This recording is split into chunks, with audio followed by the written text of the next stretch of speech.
It's time for Tech Talk with Mathew Dickerson, and I'm your host, Tony Graham. Good day, Matthew. Yeah, good afternoon, Tony. It's always good to be on Binjang chatting about technology, so good to chat again.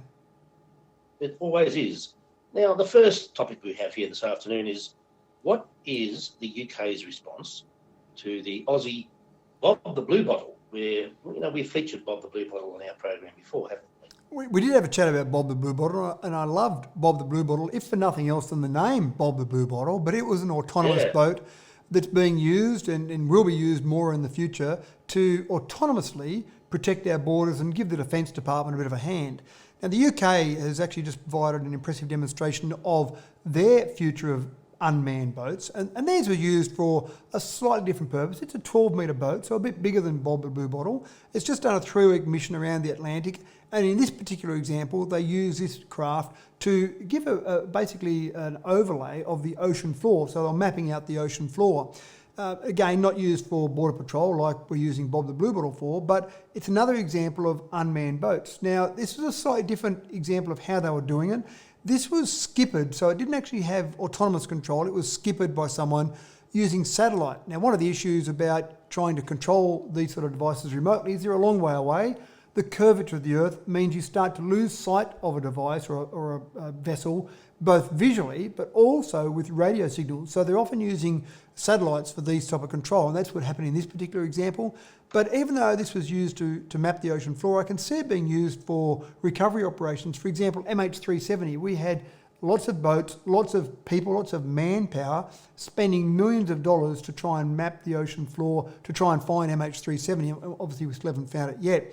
But you can imagine in the future, if a boat goes down or if a plane goes down in the ocean, then having something like a remotely skippered boat, which hasn't got lots of people out there on the boat itself, not costing anywhere near the same amount of money, to try and map out where something is and try and find that particular boat or plane that might have gone down. So I can see more and more use for these sort of remotely skippered boats or autonomously controlled boats like Bob is. Yes, and that's very interesting technology. I guess they'll have AI navigation at some stage for the remote ones that are just left in the ocean, so that they avoid all the shipping and all that sort of thing. Well, that's exactly right, and that's where Bob the Blue Bottle, with his autonomous control, that's where the control there is done basically by camera and also via radio signal, sonar, that type of thing, to make sure it doesn't run into anything, and also is giving back useful information to the Australian government. Mm. Now, Matthew, the most controversial country in the world right at the moment is China, and the big question is, as a result of the way they are behaving in a very unsatisfactory manner as far as people are concerned, where is it headed as far as being the factory of the world, particularly in electronics? Well, it's been the factory of the world for a number of years, and you could almost say a number of decades. But I think it's actually on the way down, and that's a big statement. But I'm actually jumping on the words of the chairman of Foxconn, who manufactures many of our electronic devices for Sony, for Apple, for a range of large electronics companies around the world. And Foxconn, which is a Taiwanese-based company, manufactures about 70% of their manufacturing process is actually in China. But when the chairman of Foxconn says we think that China's days are numbered and we'll be moving some of our manufacturing elsewhere, then you've got to start to sit back and take notice. Now, many people have heard of Foxconn, even though they're only just a manufacturing company for lots of other companies. They've heard of them mainly because they do so much around the world. Most people, when they buy a product from a Microsoft, a Sony, a Dell, an Apple, they think that company's manufacturer, but they actually outsource many of those manufacturing processes to companies like Foxconn. But you're now seeing India, for example, being used in some of that manufacturing. You're seeing Vietnam being used. And if I take India, for example, there's a 20% import duty on electronic items that are manufactured elsewhere. So, for example, the Apple iPhone is not as popular in India as it is in other countries because it's too expensive. But with Foxconn moving some of their manufacturing to India, it removes that 20% import duty, and straight away the iPhone is 20% cheaper. So that's a big reason for some of these manufacturing processes to move to different parts of the world. So some of these tariffs are doing exactly what the governments in those countries wanted to do and keep more employment in those countries. Yes, and look, the other interesting thing about the tariffs is this has also been spurned by Trump's tariffs on China, by placing tariffs on Chinese goods, manufactured goods, it's now a better proposition to have the manufacturing done somewhere else in the world where those tariffs are not applied to. And apart from that, Foxconn is actually the biggest manufacturer of electronic componentry in the world, and they've already moved 10% of their production out of China. That's interesting. They are interesting, and it's interesting too, and when you talk about Trump and trying to make America great again, by putting tariffs on China, it hasn't actually brought the manufacturing back to America. All the companies that are producing the goods are doing at the moment is looking for countries that don't have tariffs implied. So whether it might be tariffs on China will move to India or will move to Vietnam, for example. So it's not actually achieving anything because, again, the American workforce is much dearer. So if they did bring the manufacturing back to America, it would make those products too dear. And if they're in a competitive environment, which obviously all these companies are, it would make their product dearer than another country. So by having tariffs on there, it's not really achieving the Make America Great. It's really just creating some extra hurdles for some of those companies to get over and then just move to another country. Yes, although it is shifting the supply chain away from China, which is what America is trying to do. Well, the United States is also trying to do. You're assuming there, Tony, that Trump has a strategy in what he's trying to do. I'm not convinced that's the case, but anyway, yes. We'll leave those comments away, sorry.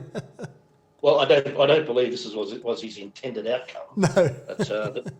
But the result, though, I think is good for everybody because your supply chain is very important, and you don't want sovereign risk in your supply chain.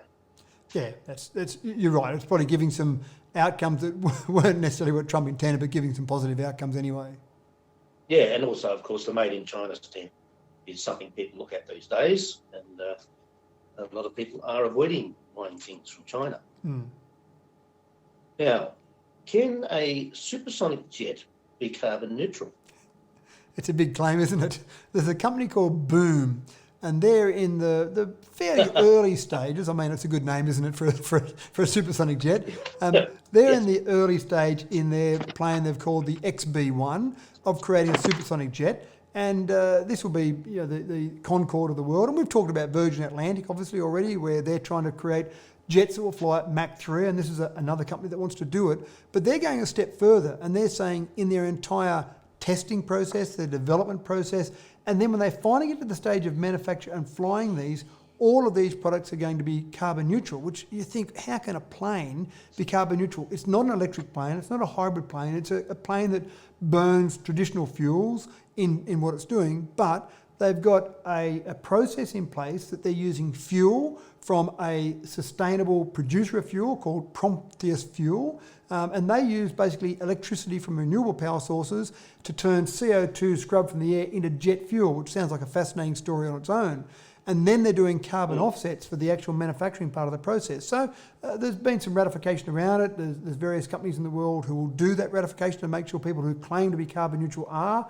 This particular company is. So it'll be interesting to see how they go. But again, first step is let's get the plane built. They've got a prototype at the moment which can only accommodate a pilot with no passengers, so not great for the travelling public, but this is their first stage in the program. It's a 1/3 scale, and then they'll start to build that bigger as they continue to develop it to the stage where it will carry passengers, like the Concorde used to do, but we've had no supersonic flights, passenger flights, since the Concorde's been taken out of action. So there's a few in there, again, Virgin Atlantic is one of them, who are jostling for positions in actually using supersonic jets. Well, boom, boom with that. Very good. And you'll be listening to Tech Talk with Mathew Dickerson on Binjang 91.5. Stay tuned next week for Tech Talk with Mathew Dickerson and Tony Graham. That's me. And we'll see you next week. And it's back to the great music and community information on Binjang. I'll go and start working on the research right now, Tony. So we've got lots more to talk about next week. Okay. See you, Matthew.